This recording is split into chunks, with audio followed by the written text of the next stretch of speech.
Hola, ¿qué tal? Muy buenas noches. Bienvenidos a Noticias 22. Gracias por estar con nosotros. ¿Qué tal, Rafa? Qué gusto estar contigo también. Hola, Laura Regis en la interpretación de lengua de señas mexicana. Mi querida Laura, amigos del auditorio, un placer darle la bienvenida, cerrando la semana con un gran programa, broche de oro, mucha música, festivales, el cierre de los festivales, Cervantino, el Festival de Cine de Morelia. Pero antes tenemos información que se genera y está de primera fuente aquí en Noticias 22.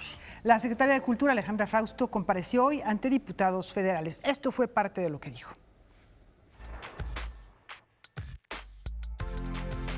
Como parte de la glosa del primer informe de gobierno del presidente de la República, esta mañana la secretaria de Cultura Alejandra Frausto compareció ante las Comisiones Unidas de Cultura y Cinematografía y de Radio y Televisión de la Cámara de Diputados. La inclusión, el reconocimiento a la diversidad y la defensa de las libertades son los tres ejes de la política que mueve su gestión, aseguró la titular de la dependencia. Bajamos del palco y ponemos pie a tierra. Si la cultura históricamente ha estado alojada en espacios de privilegio, hoy fomentamos espacios comunitarios para que todos encuentren y reconozcan y se reconozcan a través del arte. La secretaria de Cultura hizo alusión al programa de retribución social que el Fondo Nacional para la Cultura y las Artes ha redefinido, implementando mejoras e innovaciones para optimizar la vinculación entre creadores y sociedad en general. Sobre los apoyos al cine, expuso que tanto en producción como en distribución, los estímulos aumentaron significativamente en un orden de 150 millones de pesos en 5 de los 7 existentes. Respecto al uso de recursos, informó que se ha hecho de manera responsable, transparente, eficaz y con reglas de operación claras. Del presupuesto total asignado a la dependencia para el año 2019, se ha ejercido el 83%, por lo que no hay riesgo de subejercicio. De igual forma, se refirió a los subsidios del programa Apoyos a la Cultura. En 2019 se destinaron 500 millones de pesos al programa de subsidios denominados Apoyos a la Cultura. Este hecho nos dio la posibilidad de hacer cambios significativos y mejoras para asignar recursos con absoluta transparencia y gasto responsable, con reglas de operación renovadas y rediseñadas. Estos beneficios se otorgaron a más de 2.500 proyectos culturales que tienen impactos positivos en todas las entidades federativas. La secretaria de Cultura se refirió también al significativo crecimiento de las audiencias de los medios públicos. El Canal 22 ha duplicado su nivel de audiencia este año con una nueva programación y con visión internacional. Más de 2.5 millones de hogares tienen acceso a la señal internacional de Canal 22 en Estados Unidos, lo que equivale a 7.5 millones de televidentes potenciales. Así el Canal 22 se convierte en un puente de diálogo entre los mexicanos y su identidad más allá de las fronteras. Al ser cuestionada sobre los avances en la restauración del patrimonio cultural afectado por los sismos de septiembre de 2017, la secretaria señaló que se ha completado la restauración total de 1.008 inmuebles y se han iniciado los trabajos en otros 598. México está siendo un ejemplo internacional. Por ejemplo, el caso de Notre Dame tomará 8 años en su reconstrucción. Nosotros ahorita reportamos un avance de 1.008 monumentos y estamos apretando el paso sobre todo en aquello que tiene que ver con destrabar los mecanismos administrativos que tienen que ver con Fonden. En el caso de reconstrucción, este presupuesto encuentra, sin hablar de lo de más adelante, es un universo que se va agotando, por fortuna. Es un universo de atención prioritaria que se va agotando. En el tema de reconstrucción entraron inmuebles que no habían podido entrar ni en el Fonden ni en el seguro del INA por el tipo de propiedad que se trataba, por ejemplo, el Palacio Municipal de Juchitán.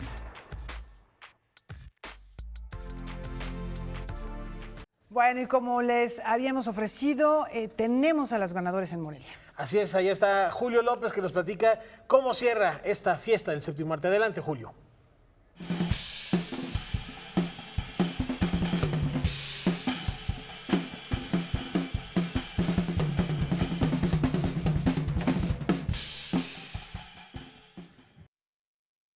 Amigos de Noticias 22, pues el día de ayer se dieron a conocer los ganadores de la 17ª edición del Festival Internacional de Cine de Morelia. Pero antes de contarles lo que aconteció en este encuentro cinematográfico, les presento una historia que ha causado revuelo aquí en este festival. Se trata de ¿Por qué los matan?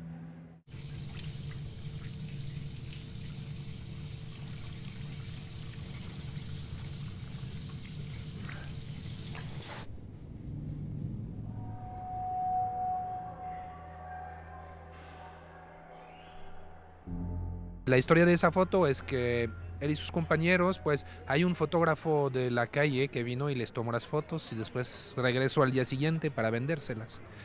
Y qué bueno que tenemos ese testimonio porque vemos las caras de esos muchachos. Él tenía 19 años, él llegó a la Ciudad de México en el 67 para estudiar y no le alcanzaba para estudiar y entonces se metió al ejército porque le dijeron que ahí podía lograr la educación, ¿no?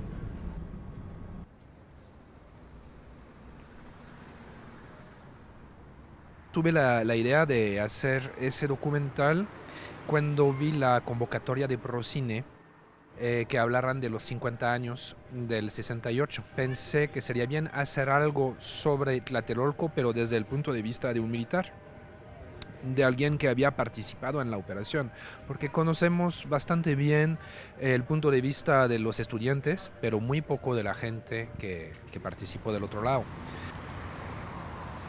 Aquí bajamos al césped, aquí bajamos, caminamos así. En eso vi que pasó el helicóptero, dio vuelta así. Moisés es entonces un ex militar, también es un señor del norte del país, de origen campesina, entonces es alguien que no expresa sus sentimientos. Hasta cierto punto no le gusta cuando la gente expresa sus sentimientos. Lo interesante es que él nunca había regresado, él vive en el norte del país y nunca había regresado, aunque había regresado a México de vez en cuando a la ciudad, nunca se había acercado a Tlatelolco. Veo muy diferente todo ahora, como no había vuelto nunca. Como que me familiaricé de este lugar que únicamente lo vi por 2 o 3 días. Nos quedamos más o menos 3 días filmando ahí con él, porque lo que importaba era la luz, porque como todo pasó entre las 6 de la tarde y la noche, me importaba tener una luz parecida y entonces filmábamos o muy temprano en la mañana o en el atardecer y después de noche, ¿no? Entonces ya subí el resto de los escalones. Lo que yo quería era justamente llegar a un punto de quiebre, pero al final él nos dio lo que nos quería dar. Y sí hay un momento que yo creo que ahí se ve realmente en pantalla grande. Hay un momento al final cuando habla de una muchacha que encontró muerta ahí y ahí sí se ve que está muy conmovido y que estuvo muy conmovido. Es algo que él ha cargado esos 50 años, ¿no? La muerte de esa chica. No fue decisión mía estar aquí. A mí me trajeron, como trajeron a todos los demás soldados. Pero el que dio la orden y el plan que había era para matar gente. Y yo no considero que he matado a nadie. Bueno, pues como se los habíamos prometido, ahora vamos a hablar de la lista de ganadores de la 17ª edición del Festival Internacional de Cine de Morelia y para eso me acompaña mi querido amigo Jesús Chavarría. ¿Cómo estás? Muy contento, pues ya dejando ir esta edición número 17, ¿no? Sí, lo que siempre está muy destacado en este encuentro cinematográfico son los documentales. Sí, y que bueno, a final de cuentas se entregan 2 premios en relación con eso, uno por parte del Guerrero de la Prensa, ¿no? Y el otro que viene por parte del jurado del festival. En el caso primero, pues bueno, se lo otorgaron a Oblatos, que es una película que ya veníamos siguiendo desde el Festival Internacional de Cine de Guadalajara y que es un poderoso y elaborado testimonio de lo que fue no solo la fuga de parte de los involucrados con la Liga Comunista, ¿no? De 23 de septiembre, sino de cómo fue que se gestó y cuál era la naturaleza de este movimiento, ¿no? Sí, el otro reconocimiento en la categoría de mejor largometraje documental es para Guardianes de la Memoria, que es un retrato sobre cómo el ejército pues participó en desapariciones forzadas en la frontera norte de nuestro país durante el mandato del presidente Felipe Calderón. Ambos de un valor coyuntural importantísimo, ¿no? Pues así es, ¿no? En el rubro de mejor actor, pues estaba más que cantado. Mariana Treviño por la película Polvo se lleva este reconocimiento, y Luis Alberti por mano de obra del director David Sonana. Sí, salvo alguna pequeña sorpresa, sabíamos que esos premios iban a quedar en sus manos. No habría discusión en términos generales, aunque podríamos haber encontrado por ahí alguna otra opción, pero bueno, por mano de obra. Por mano de obra. ¿Y el de mejor director qué te pareció, mi querido Jesús? Yo estoy, la verdad es que muy contento de que se le haya otorgado el premio. El jurado decidió dárselo por la película de Sanctorum, que creemos que es una de las mejores películas que se ha visto en este festival. Es la manera en que logra él conjugar este universo, la cosmogonía y este universo fantástico con la realidad de este grupo indígena que se ve obligado, ¿no? Esta comunidad de agricultores que se ve obligado a trabajar para los narcos. La verdad es que resulta envolvente, es maravilloso. Sí, Joshua Hill, que es el director, que muchos pensaban que también se llevaría el reconocimiento a la mejor película. Parecía. Pero no sucedió. No, el premio a la mejor película se lo lleva Ya no estoy aquí, que por cierto no solo fue ese premio por parte del jurado del festival, sino también se lleva por parte del público.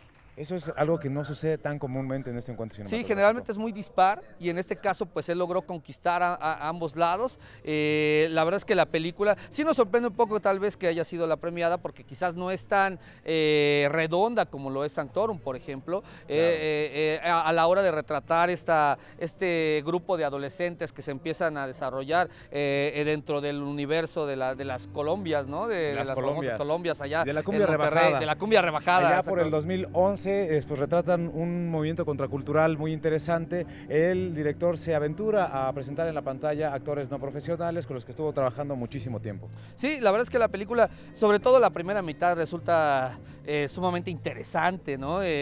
También a la hora de retratar la miseria en la que viven en estos barrios y que se ven en la necesidad de pronto de buscar identidad a través de estos movimientos. Creo que de pronto hacia la segunda mitad, cuando hace por ahí un viaje, afloja un poco el relato, se le pierde, pero aún así la película creo que tiene una conclusión sumamente impresionante, ¿no? Y vale la pena verla. Como venir al Festival Internacional de Cine de Morelia, que todavía tiene actividades este fin de semana, va a haber proyecciones, se presenta aquí la más reciente película del director Ciro Guerra, ¿no? Sí. Buscando a los bárbaros, es una cosa impresionante. Muchísimas gracias, como siempre, Jesús, por estar con nosotros. Al contrario, amigo, siempre es un gusto. Nosotros nos despedimos desde aquí, desde la 17ª edición del Festival Internacional de Cine de Morelia, que ha sido todo un éxito y un placer cubrirlo para ustedes. Muy buenas noches.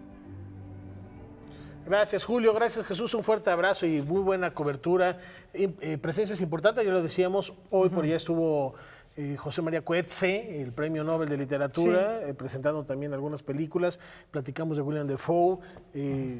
Está interesante lo que ha sucedido en el Festival de Cine de Morelia. De Coetzee vamos a platicar un poquito más adelante, ¿no? A propósito de que también estuvo aquí en la Universidad Nacional Autónoma de México. Sí. Oigan, ayer les prometía que había pases dobles para ir a ver las lunas del auditorio.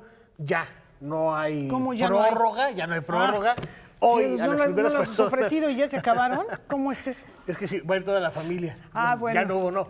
Es para ustedes, son para ustedes los boletos. Noticias 22, @canal 22, pases dobles para las lunas del auditorio, que se celebran el próximo 30 de octubre, es miércoles. Sí. Y allá estará también en Noticias 22, siguiendo muy de cerca el desarrollo del evento. Va a estar Laura Barrera. Como es costumbre, vamos a estar por allá dándole los pormenores de los artistas premiados, a lo mejor del espectáculo en vivo. Y en otros temas les preguntamos, ¿es el odio un mal inherente a la naturaleza humana o una conducta socialmente aprendida?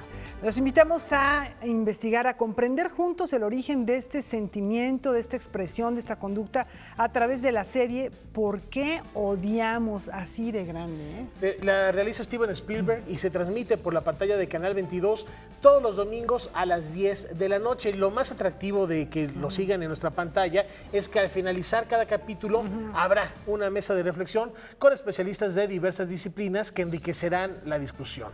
Y este domingo en particular está muy interesante, es el tema que se va a tratar, se trata del tribalismo, el tribalismo. Vamos a ver cuáles son las consideraciones. Bueno, lo primero que se presenta en la serie de televisión y después el diálogo de la discusión que ustedes también pueden desde sus hogares, desde sus casas, hacerlo con sus familias, porque yo creo que es un tema que no solamente hay que observar, sino que hay que discutir para poder superarlo. Domingo, 11 de la noche, ¿por qué odiamos? Vamos a descubrirlo juntos y por lo pronto, mientras reflexionamos al respecto, una pausa. Muy breve. La lista es larga, ¿eh? Sí, ¿verdad?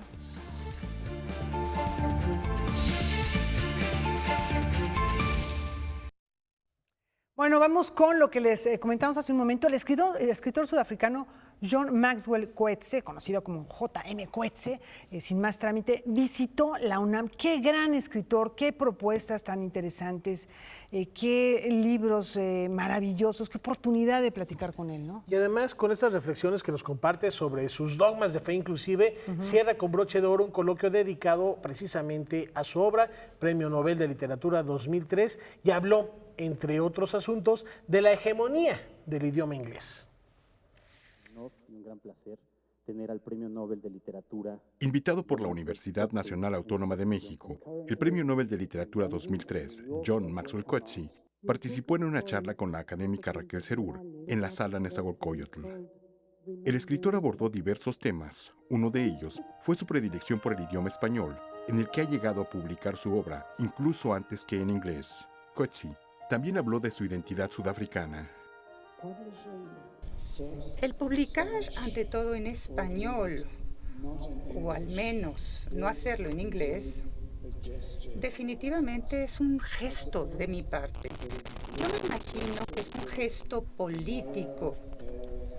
En este ámbito tan reducido de las políticas de los idiomas, pero para mí tiene una relevancia fundamental.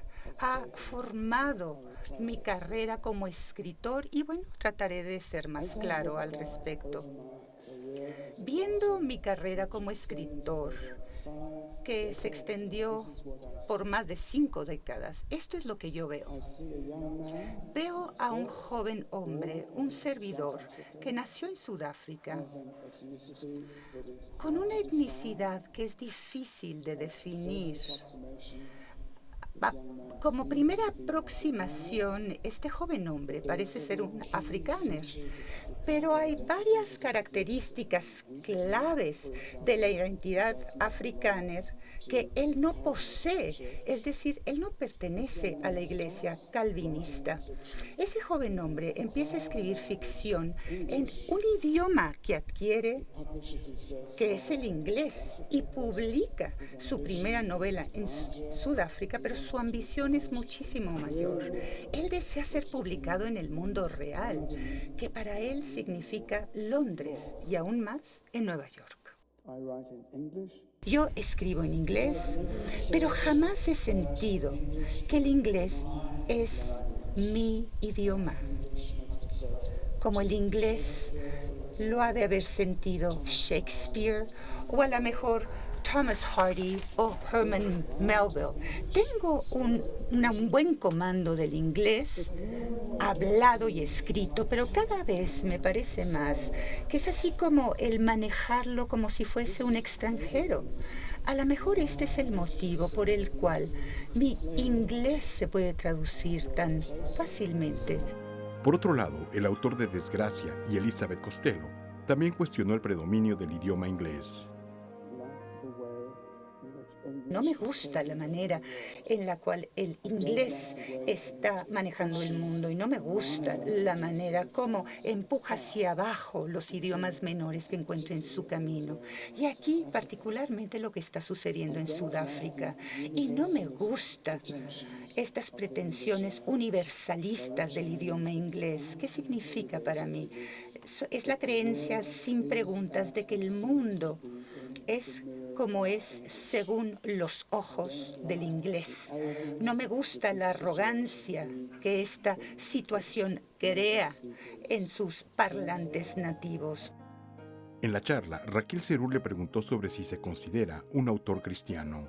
Aunque yo fui educado en una escuela católica, yo no provengo de una familia religiosa en ningún sentido. Mis padres jamás fueron a la iglesia, jamás hablamos de la religión en casa. No es que mis padres fuesen ateos, ellos sencillamente no encontraban relevante la religión en nuestras vidas. Y yo tuve esa actitud hacia mi vida adulta. No obstante, siempre he estado intrigado y conmovido por la vida y particularmente por la muerte en la que se sacrificó Jesús. Me afectó muchísimo.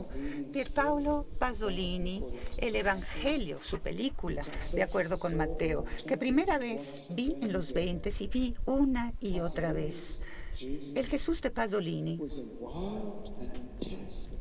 era un hombre salvaje, intenso pero frágil, nada que ver con el Jesús de la religión institucional.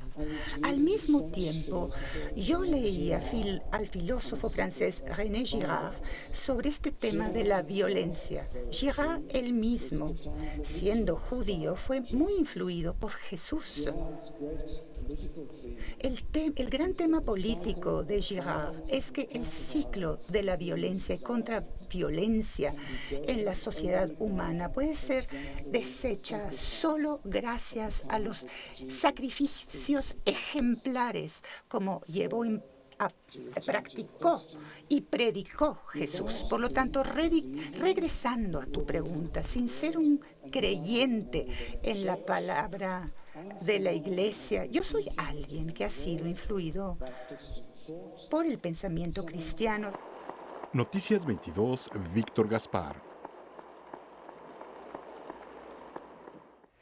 Bueno, no, la verdad que qué maravilla tenerlo aquí en México. Rafa, unas 2, 3 recomendaciones de J.M. Coetzee.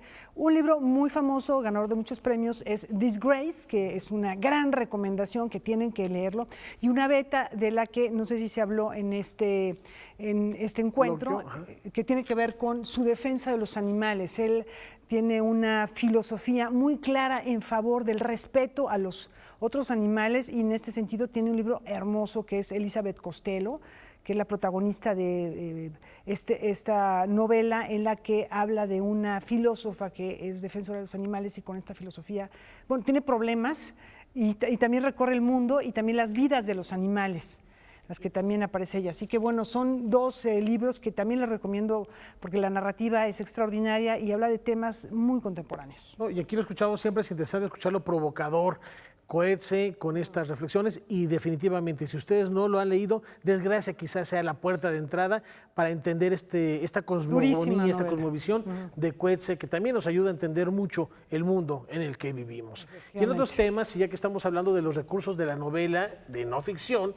hay una propuesta que nos tiene Ricardo Rafael ahora. Efectivamente, encontró la forma de reconstruir sus encuentros con un miembro de un grupo criminal tristemente célebre. Vamos a ver de qué se trata. A lo largo de año y medio, cada miércoles, Ricardo Rafael iba a la cárcel y platicaba por 3 o 4 horas con un preso que afirmaba ser uno de los fundadores de los Zeta. Lo que iba a ser un reportaje se convirtió en el libro Hijo de la Guerra.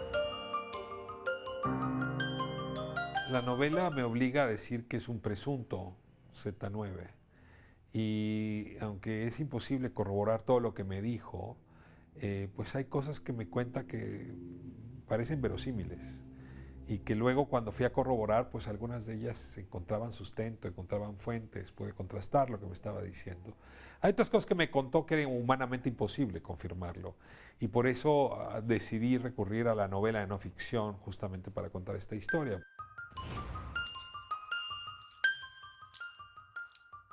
Organizaciones criminales en el país siempre ha habido, organizaciones de narcotraficantes siempre ha habido, pero no tenían este nivel de letalidad, no eran tan peligrosas para nuestra sociedad. ¿Cuándo se volvieron así de peligrosas?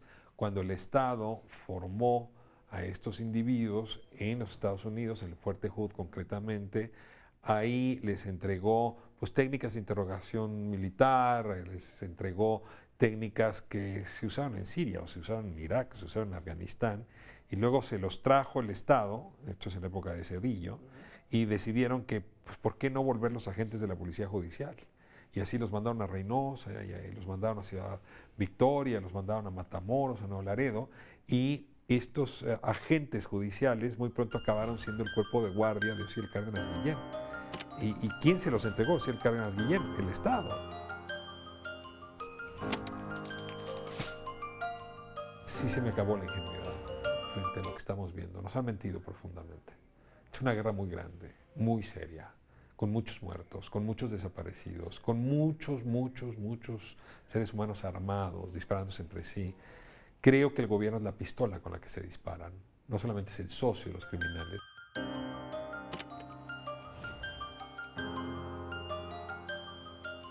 Y este es un libro que lo que trata es de entregarle al auditorio pues esos elementos de conciencia que yo obtuve de esta conversación con el Z9, con el presunto Z9.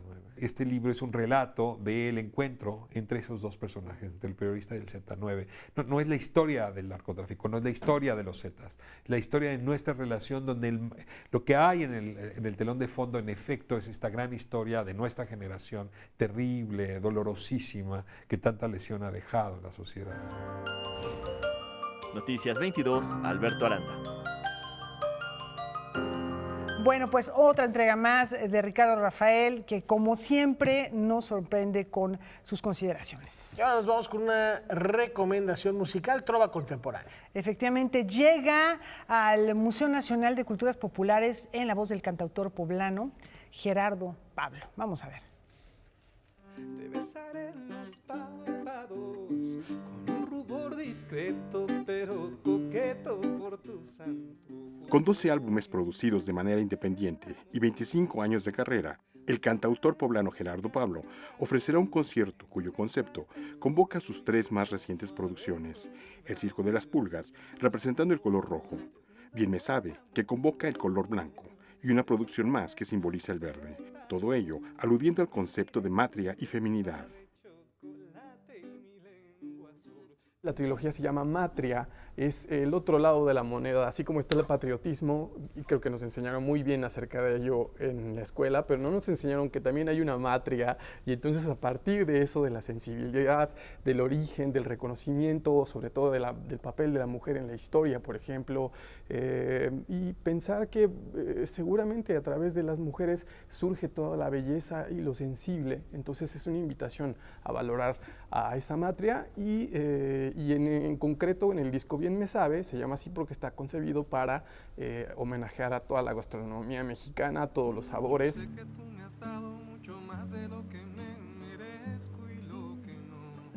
Gerardo Pablo es un cantautor y músico autodidacta. A muy temprana edad sería seducido por la trova en la casa paterna, donde Joan Manuel Serrat, Alberto Cortés y Álvaro Carrillo estaban cotidianamente en el ambiente. Empecé a cantar en todos los foros culturales y después de ahí a abrirle conciertos a todos los trovadores que llegaban por allá a los teatros y a las peñas, y después me convierto como el trovador de casa, el anfitrión de los que llegaban a Puebla, y eso me empezó a llevar también hacia otras ciudades y después a otros países y a componer, bueno, desde el mismo momento de estar ya en un escenario, como el segundo año de hacerlo, empecé a componer y fue un ejercicio que me gustó muchísimo. Desde la altura besa mi voz. Probablemente la trova, como pocos géneros, convoca a la proximidad, a esa intimidad familiar que Gerardo Pablo goza con su público en sus conciertos.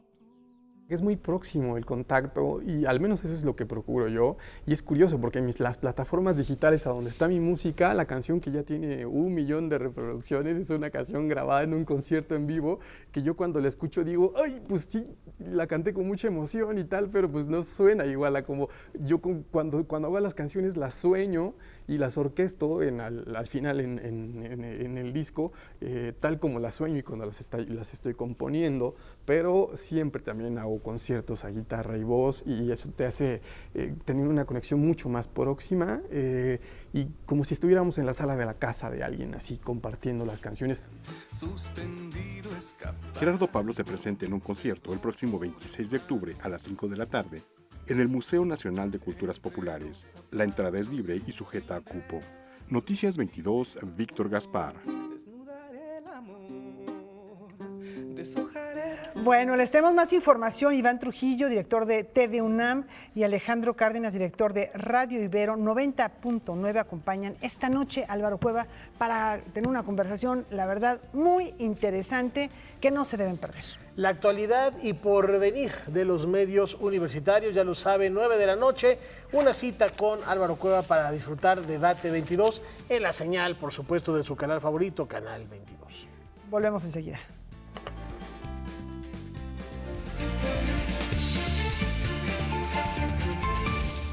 Bueno, tenemos más del Cervantino, Rafa. Entra su recta final y Güemansi Rodríguez y Karen Rivera, el reporte completo desde la Fiesta del Espíritu.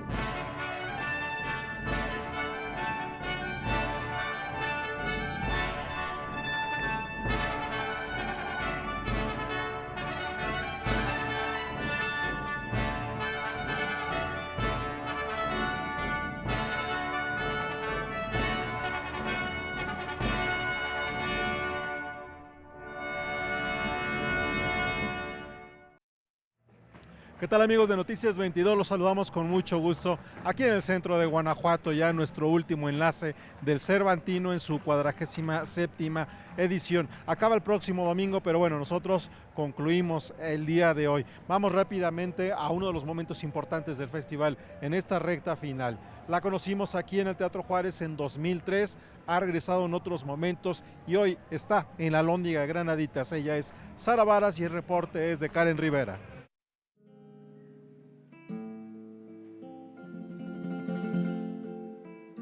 Sara Varas sabía que la honestidad sería su principal herramienta en el escenario. Con la seguridad y fortaleza que la caracteriza, se plantó sobre la tabla colocada en la Alhóndiga de Granaditas y marcó el tiempo con sus pies y brazos, con el que comenzó una velada inolvidable para los asistentes.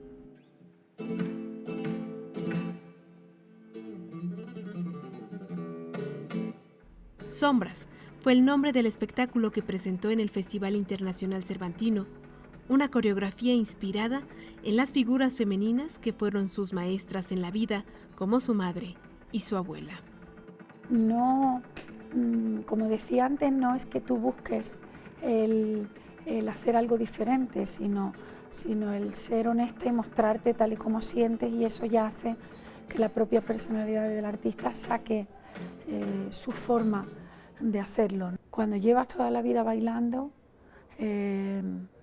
es como cuando hablas, solo que hablas con el cuerpo.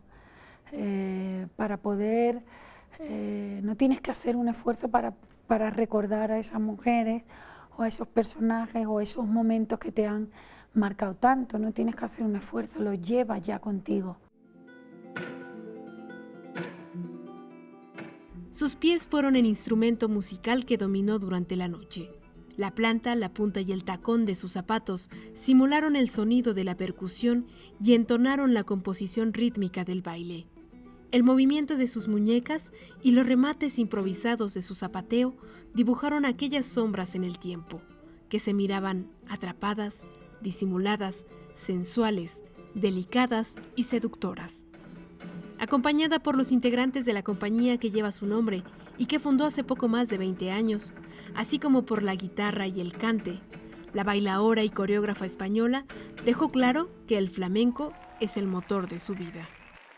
Para poder entregarte 100%, hay que tener una parte de trabajo, un sacrificio en un estudio, en todo realmente, pero de una manera mucho más técnica, para que llegue a un nivel en el que llegues al escenario te puedas olvidar de esa técnica y poderte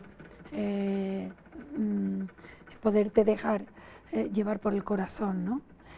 Pero por supuesto buscando esos momentos en los que el riesgo, aunque te hace crecer, realmente tiene que salir, o sea, un riesgo que tiene que salir de la improvisación y que aunque realmente es un riesgo, también te hace crecer, ¿no? Intento no decepcionar nunca, intento que la responsabilidad no me duela, sino al revés, me haga entregarme más si cabe y de esa manera tan bonita, ¿no? Con el agradecimiento por delante, ¿no?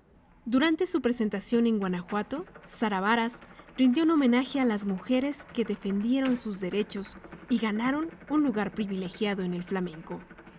Noticias 22, Karen Rivera.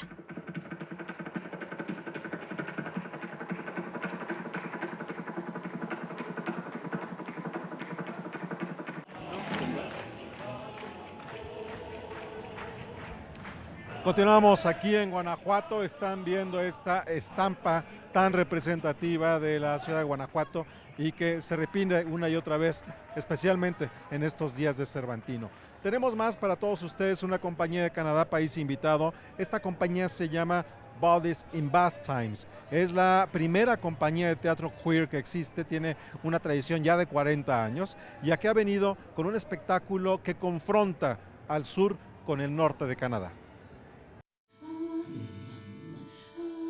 Hace 40 años fue creada en Toronto la compañía Bodies in Bath Times Theatre, con la intención de ofrecer un espacio de expresión artística queer.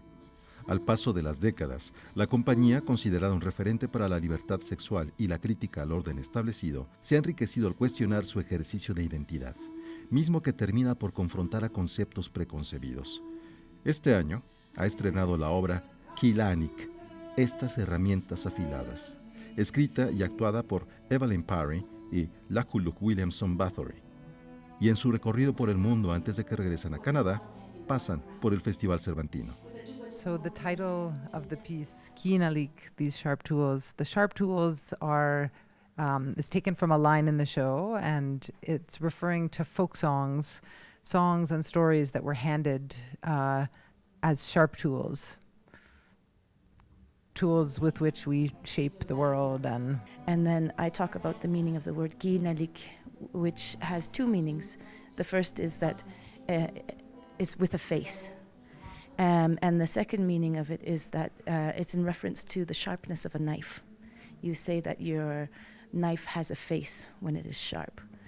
And I refer to this as the necessity that I have as an Inuk to make sure that my face, my identity is carefully sharpened. Because if I don't, it is very hard for me and my family to continue to exist in a very racist country. And a very colonized. And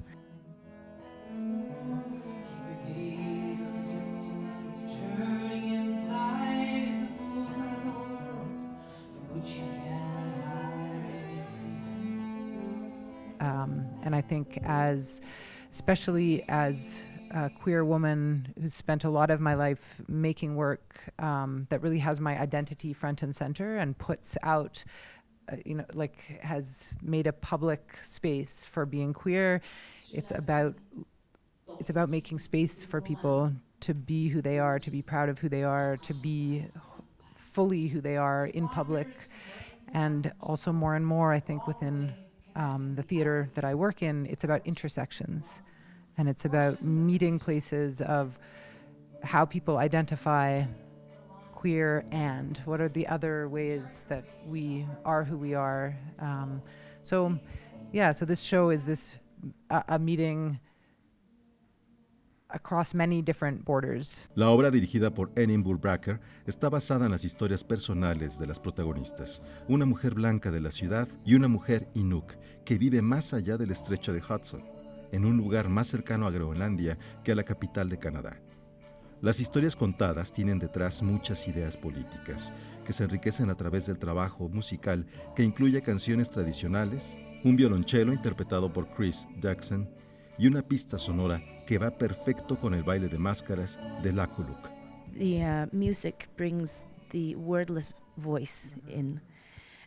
One of Chris Dirkson's incredible abilities is to bring memories back into a space through her music. And she integrates that into the show.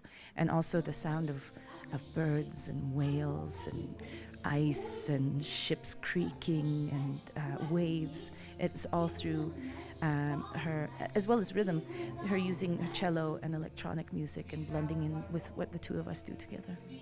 I think a challenge and an exciting opening in real dialogue to make, and this play is very much about the dialogue, but there's also very important, I think, indigenous renaissance that's happening right now of indigenous culture having space, having its own voice, expressing new things in new ways, and allowing non-indigenous people to be enlightened by that exposed. Noticias 22, Huemansi Rodríguez.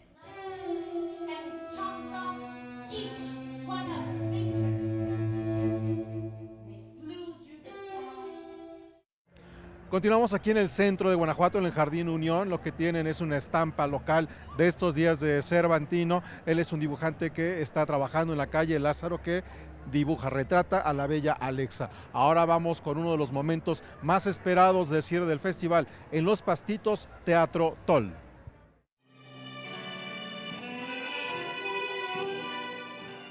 El cortejo estaba listo. Músicos, caballos, personajes de cuentos de hadas aparecieron de manera intermitente y se desplazaron entre los espectadores. Sus vestuarios extravagantes y coloridos conquistaron las miradas de los visitantes, comerciantes, periodistas y curiosos del lugar.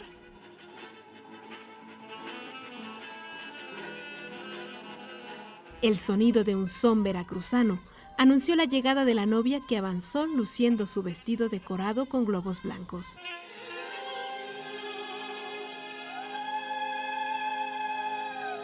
Poco a poco el jardín se fue habitando de ángeles. Así comenzó el espectáculo Curtain of Angels de la compañía Theater Tol de Bélgica, una propuesta de teatro musical aéreo.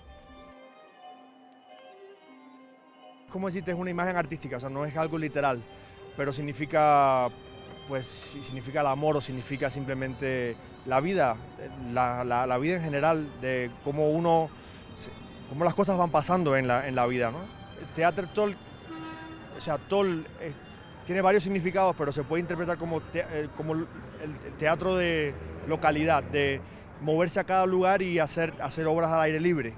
Y entonces ahí está el gran reto, ¿no? Como cada lugar es un lugar diferente, de donde quiera que llegamos. Las figuras angelicales fueron elevadas mientras esparcían plumas blancas, corazones y diamantina por el aire. Por un momento, la explanada de los Pastitos de Guanajuato se convirtió en una pintura del artista bielorruso Max Chagall, quien con frecuencia delineó en sus cuadros la figura de dos amantes flotando en el cielo. Este artista motivó a Luz Sonye, directora de la compañía Theater Tol, a crear las imágenes aéreas que conformaron el espectáculo. Una propuesta escénica que también se inspiró en la historia del ramo de flores de la novia, que en sus orígenes se componía de varas de especies para espantar a las malas vibras en el matrimonio. En esta danza, que incluyó acrobacias en el aire, los ángeles fueron el símbolo de la protección. Yo pienso que para ella es un viaje, cada obra es un viaje, y de sus propios viajes y sus propias experiencias ella va recaudando inspiración, y entonces llega el momento en que hace sus creaciones. Específicamente en esta obra es el amor. Es el tema, ¿no? Y bueno, hay piezas incluso mexicanas en la obra, y bueno, yo creo que es bastante abierto, ¿no? Yo creo que a la imaginación de los que van a venir a escuchar y a ver. Esta compañía, que se creó en 1998, tiene la especialidad de crear espectáculos sin palabras. Con un equipo multidisciplinario de actores, músicos y dramaturgos provenientes de diferentes partes del mundo, se apropia de escenarios poco convencionales. El Jardín de Los Ángeles, que se presentó en el Festival Internacional Cervantino, invitó a observar con delicadeza y alegría la unión entre el mundo de fantasía y el de los seres humanos. Noticias 22, Karen Rivera.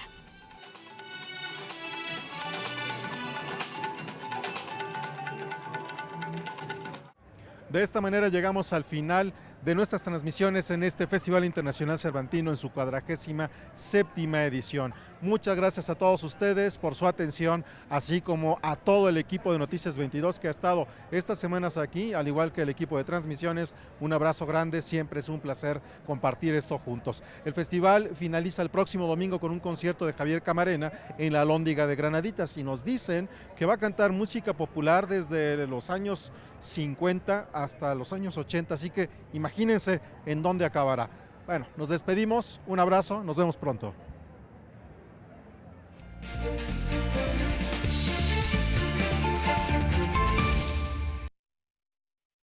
Bueno, es viernes de música y la verdad, qué placer tenemos el día de hoy. Un virtuoso de contrabajo, comenzó a tocar a los 10 años. Ya nos va a decir Juan Arturo Brennan de quién se trata. Mirando Músicas.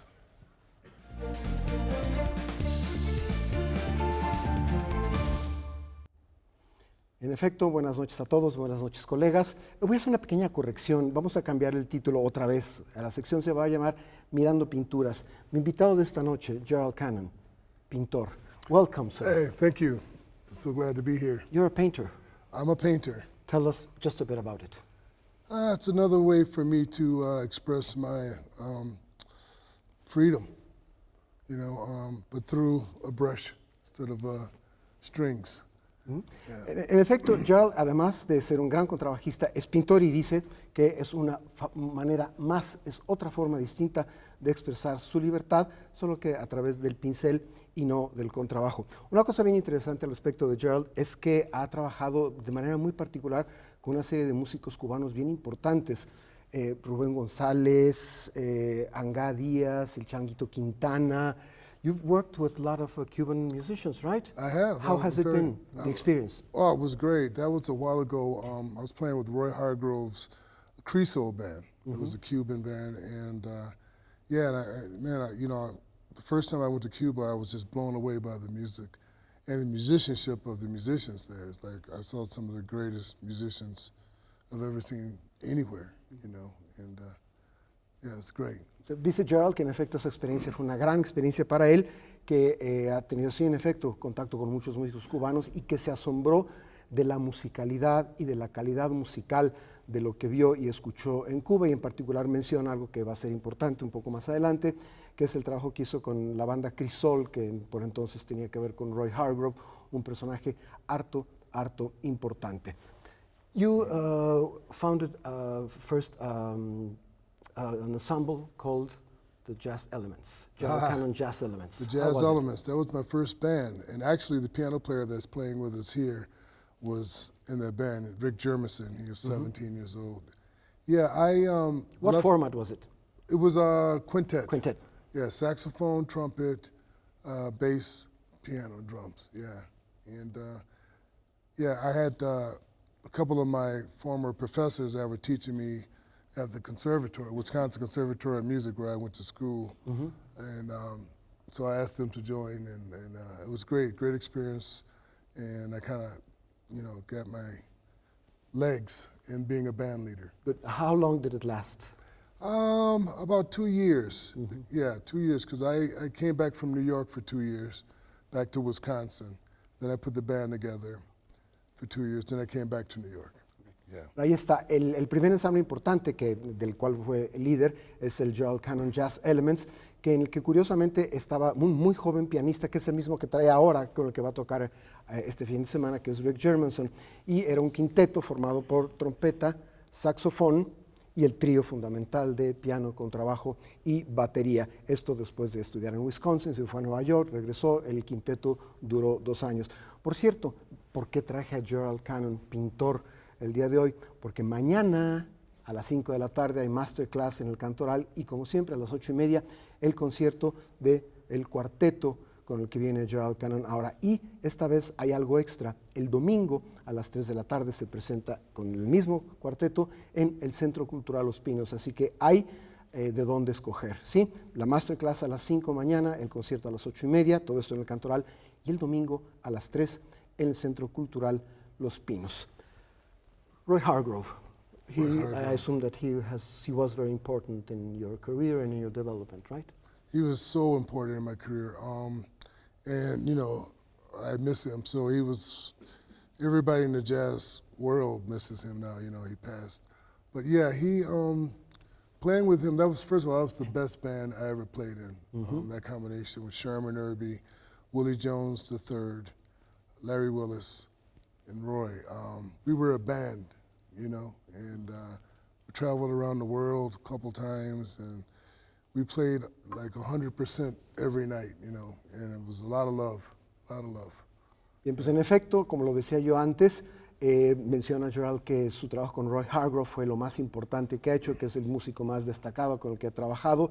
Giraron por todo el mundo y menciona una serie de personajes, por cierto, 3 de los cuales van a aparecer en una foto que ustedes van a ver muy pronto aquí.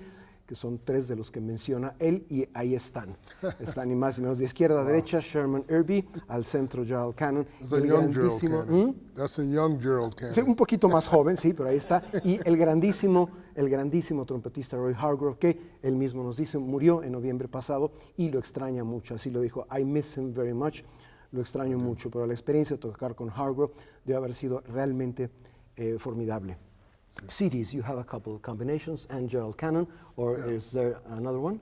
There's another one on the way. My first CD was with my name, my title, Gerald Cannon. That was 16 years ago. And I waited like 14 years in between that CD and my last CD, Combinations, which was done 2 years ago. And it was great. It was great. I'm so blessed to be able to play with Gary Bartz, Kenny Barron, Will Calhoun, Willie Jones, Russell Malone. It's just it's a great time. Bueno, los nombres que ustedes acaban de escuchar son las personas que están involucradas en los 2 discos de Gerald Cannon. Si lo quieren conocer, escúchenlos.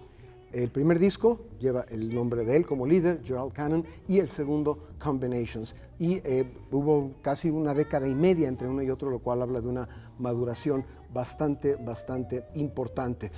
By the way, you began playing electric, right? I did. I started playing electric bass when I was between 9 and 10 years old. My father bought my first electric bass around that time. My father was a gospel musician. And he had gospel quartets, and he caught me playing with his guitar, which I was supposed to never touch. And I only played the first 4 strings, and he was like, "Oh, you're pretty good." And so he took me to a music store and bought my first electric bass. Ahí está la historia, quizá al revés de algunos contrabajistas que empezaron primero con el contrabajo acústico, después cambiaron al bajo eléctrico. Gerald Cannon empezó a los 10 años a tocar el bajo eléctrico, y eso porque su padre, que era un músico de gospel, que tenía cuartetos de gospel, le permitió acercarse a la guitarra, pero con mucho cuidado que no la tocara mucho, y se dio cuenta que estaba tocando nada más 4 cuerdas, y le dijo, eso es un bajo. Lo llevó a la tienda, le compró su bajo eléctrico, y después el propio Gerald cambió al contrabajo acústico. Así pues, les voy a recordar cuál es el asunto que nos trae a Gerald Cannon esta noche aquí. Mañana va a dar él con su cuarteto la masterclass en el Cantoral a las 5 de la tarde, y a las 8:30 de la noche el tradicional concierto, y el domingo a las 3 de la tarde en el Centro Cultural Los Pinos. Y por cierto, muy rápidamente hay un par de cosas de cartelera importantes. Este fin de semana la Orquesta Filarmónica de la Ciudad de México tiene un concierto imperdible. Tocan la tercera sinfonía de Anton Bruckner, que es un compositor que se toca muy poco y que hay que escuchar, y que además tiene la ventaja de que nuestro buen amigo Eugenio Elías, trompetista y que está ahí escondido, va a tocar alguna de las bellísimas partes de trompeta de esa sinfonía. Olinjo Listli, sábado a las 6, domingo a las 12:30, tercera de Bruckner con la Filarmónica de la Ciudad de México. Dirige Scott, ¿verdad? Dirige su titular, Scott Yu, y por supuesto Gerald Cannon, donde ya les dije, en el Cantoral, sábado 8:30, y en Los Pinos a las 3 de la tarde del domingo. And we are going to say goodbye and thank you very much. Thank you so much. And we are going to look at a piece of video with you and Camille Thurman. Okay. Hemos estado escuchando y viendo un poco a Camille Thurman, vocalista, acompañada, ellos solos, nada más, con mi invitado de esta noche, Gerald Cannon. Música de altísimo nivel, no se lo pierdan este fin de semana en el Cantoral. Gracias, miramos músicas el próximo viernes. Gracias, colegas, gracias a ustedes, chao. Thank you so much. Hasta el lunes.